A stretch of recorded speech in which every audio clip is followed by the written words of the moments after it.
Hey everybody, I'm Sheldon with S&S Horseshoeing. Today we're going to be working on a horse named Bill. Bill's a quarter horse used for some pleasure riding, and also his main gig is being a show horse, and he does pretty good at that. He's been down to the World Show and would be going to some shows this spring, but with all the commotion going on with the virus, most of those got canceled, so he's just practicing for right now. Okay, so what Bill has going on, he's got a syndrome or a disease called navicular disease, or it's been called navicular syndrome or heel pain, or anyway, that was diagnosed by a veterinarian. And basically, what that means is that they have pain in the back of their foot. A vet can block out the back part of the foot, and if they block out and go sound with that nerve block, they kind of get the label of a navicular disease horse. There's also advanced imaging that they use, x-rays, MRIs, CT scans, that they can go in there and look at the tendons and ligaments and bones and kind of see what's wrong. But long story short, the back of the foot hurts and it gets called navicular. Today I'm going to be showing you how I went about shoeing this horse with navicular. This isn't the only way to do it. I have other horses that I shoe that are set up in different shoe styles and stuff that also have navicular. This is just the way that works for this horse. And if you have a horse that has navicular, please don't go run to your farrier and say you saw this thing online and this is how he needs to set up your horse. Let your farrier do it the way he knows how. The worst thing you could do is tell him how to do his own job. And also, the way he's set up to do it is going to be the way he's most proficient at and all that. So anyway, this is just a little story of how I went about doing this horse.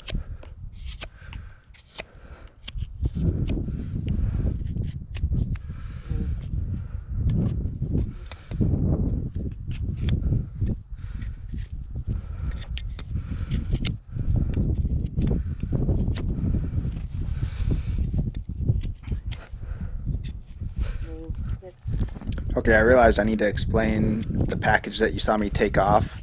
So what I have him set up in is a normal shoe with a 3-degree wedge, which is a rubber piece of plastic that adds 3 degrees of wedge to his foot. And then underneath that's dental impression material, and I'll be putting that back in the foot later on in the video, so I'll explain exactly what that is then. Also, I thought I'd mention I'm only showing one step on each foot, and so I'll be kind of doing a step on one foot and then step on a different foot. I do have another video I'm going to put out. It's kind of the unedited version of me doing this horse. I'm not going to explain anything in that video, so if you like just the straight through shoeing job, I'll put a link to that video right here. And I'll be putting it out a couple days after I do this video, so if you like that, if that's more your style, then go ahead and go watch that video. But this one I'm going to be explaining all the steps that I do and what my thinking is as I'm going about.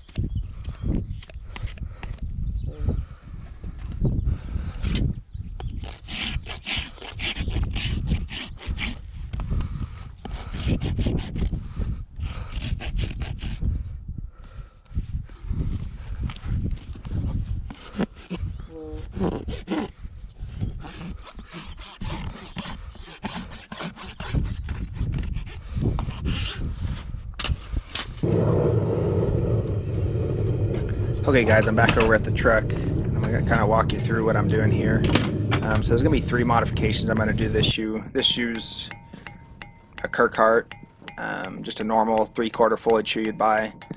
So right there you can see I'm putting a roll in the toe. Then I'm going to go back to the heels. I'm going to do the same thing, kind of put a nice roll to it. And then I'm going to actually kind of make the whole shoe put a bevel in. You'll see me do it right here. I'm doing it. I'm going to put a little banana shape into it, and I'll kind of explain what all that does.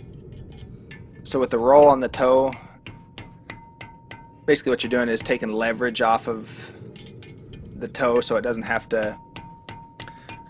Okay, let me back up just a hair. So with a navicular horse,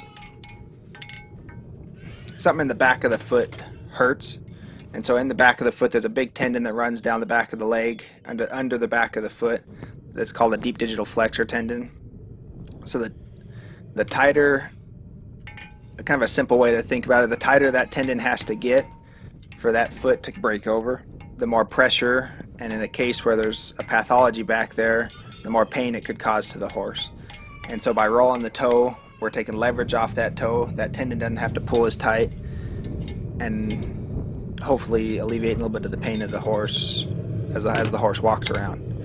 And that roll in the heel, most horses should be a flat landing or a slightly heel first landing. And because this horse's heels hurt, we're going to kind of roll those up so it doesn't take the concussion forces, the impact forces, so his heels don't take the brunt of that, kind of ease him into the landing phase of his gait.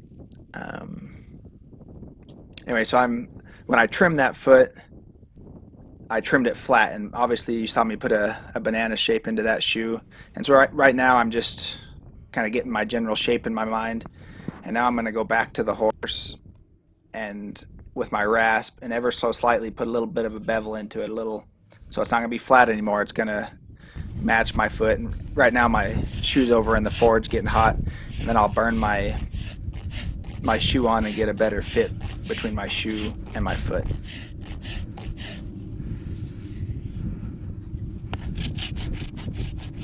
Right now I'm just kind of guessing about how much of a banana shape there is into it.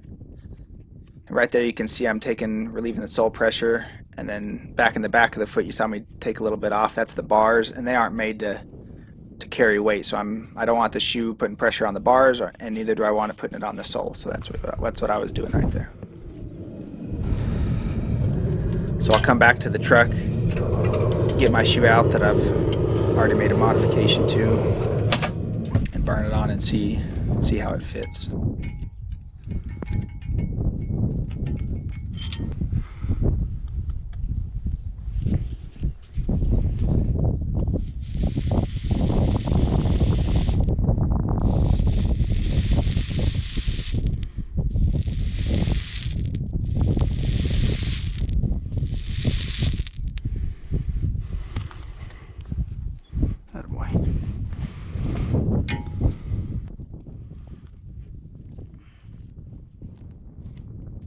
Okay, so right here I'm just going back, again relieving sole pressure. I don't want the sole to be carrying weight or to be directly on the shoe.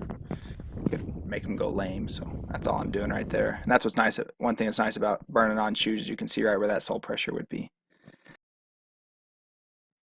So this step that I'm doing right here, I'm taking off the flares or distortions from the top of the foot. When I trim the foot from the bottom, I already collected the foot up, got an even amount of hoof wall all around the white line from the bottom, and so all I'm doing is I can see where that bevel is that I've made around the edge of the foot, and so I'm just taking all those distortions and defects out from the top, and then kind of collecting the foot up to where I already collected it from the bottom.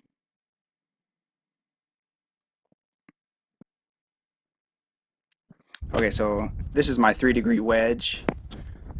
So I'm just it takes a little bit of a process. I rough cut it out with a pair of tin snips is what I use. You can buy more expensive versions of it, and who knows, maybe when I'm more of a high roller in the future I'll get me some, but these are just a cheap pair of tin snips that I use to give me a rough cut of my shoe pattern. I just put the shoe on there, draw it out with a pencil, and then cut it out with my nippers. Okay, so this is the dental impression material that I was talking about earlier, that you saw me pull out of the foot. And so right here I'm just you need about the same amount, kind of like any epoxy, you need about the same amount of each part, the blue and the white. And then you go and mix them together, get them all mixed up real nice. And the reason I'm using this under the pad is because whenever you elevate the heels when you're shoeing a horse, and I'm doing that by putting the 3-degree wedge on there, you need to keep the frog engaged. If you don't do that, the frog can start to kind of atrophy because it's not being used. Then the heels will start to contract, and it just causes a lot of problems. And also when a horse doesn't have a shoe on, that frog along with the rest of the horse's foot all work together to expand and contract, which helps get good blood flow, helps push the blood back up the limb. Anyway, so it's a good idea to keep the frog involved. I mean, I like this dental impression material. It sets up, like I said earlier, kind of a rubbery, bouncy ballish type of material. And so as that limb gets loaded, it helps act as kind of extension of the frog, helps expand that foot. Anyway, I really like it under when you're wedging up feet and stuff. Kind of another side benefit of it is it occupies space underneath that pad, so a rock or some dirt or sand doesn't get up under there and cause pressure points. And also on one of these, or on a Navicular horse that hurts in its heels, I think it kind of acts as a kind of a Dr. Scholl's effect a little bit, kind of gives it a nice soft cushiony place to land. Anyway, it's not magic. If you put some in there that's too hard, it can cause pressure. You got to kind of be careful, but it worked out good for this horse.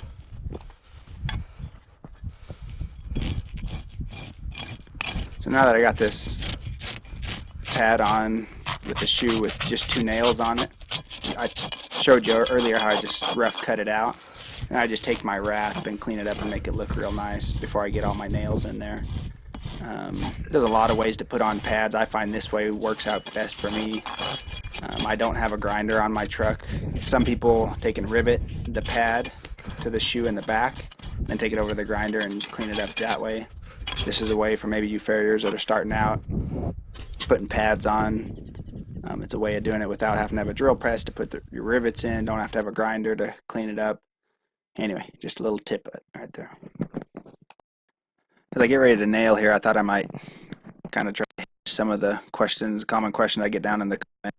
People always seem to ask when I go to nail or burn on a shoe, or even when I'm nipping a foot or knifing out the sole or something, people ask if it hurts the horse. I found a meme, I'll show it right here, and I just think that, just as a reminder, maybe just what a horse is capable of if it doesn't like the situation it's in, or if it gets scared, or anyway, it doesn't like the people it's around. So if this in any way hurt the horse would let me know, and there's no way I'd be standing underneath it anymore. So hopefully that answers your questions. With that, I don't want to make it sound like I don't want questions down in the comments. Feel free to go down there and ask any questions you have. Also, something we did on our last video, it's been kind of enjoyable for us, because we actually do at the moment go through and read all the comments, which might get out of hand as our channel grows a little bit, but right now we're still doing it. So if you leave a comment, please at the end of it just let us know where you're from, whether it's a state here in the United States or whatever country you're from. Kind of makes it enjoyable for us as we read through them, and it's pretty interesting to see where all you guys are from. Okay, as I'm finishing up this horse, I'm going to explain a little bit about the setup we have this horse in. Right here in this picture, you can see that blue line and the green line. And in a perfect world, you'd want those 2 lines to be parallel to each other, or basically lined up. So the blue line is the angle of the hoof wall, and the green line is the angle of the pastern. And on a good horse with good conformation and a good trim, those lines, like I said, should be lined up. But these show horses, a lot of times, are bred and they don't think about their feet. They're breeding them for color or for the way they perform and stuff. And because of that, this horse was bred with really straight up and down pastern, which is that little area of the foot right above the little area of the leg right above the foot. Anyway, I think that has to do with why these type of horses, why quarter horses, get navicular. But so with that wedge, we're trying to line those bones up inside the leg, line those back up. And also with this banana shoe, if this horse, like we mentioned before, he has pain in the back of his foot. So my thinking behind this banana shoe is if he gets on some soft dirt or even hard dirt, he can kind of roll up on his toes, and by rolling up on his toes, putting maybe a little more pressure on his toe, he can, if his heels start to hurt while he's standing out there in the pasture and he wants to roll up on his toes and relieve some of that pressure, I think he should be able to do that with this setup.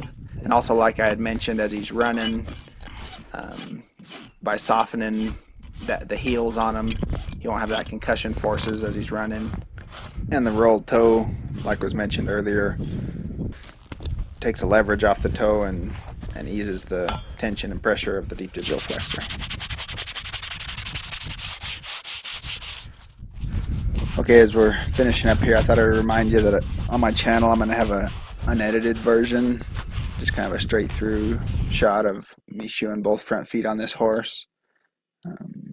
Hope you guys were able to learn something and enjoyed yourself by watching the video.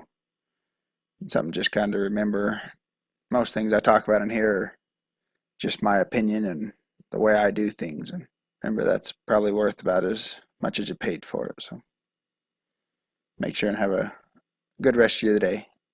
And if you want to have a better rest of your day, check out some of these suggested videos I got for you.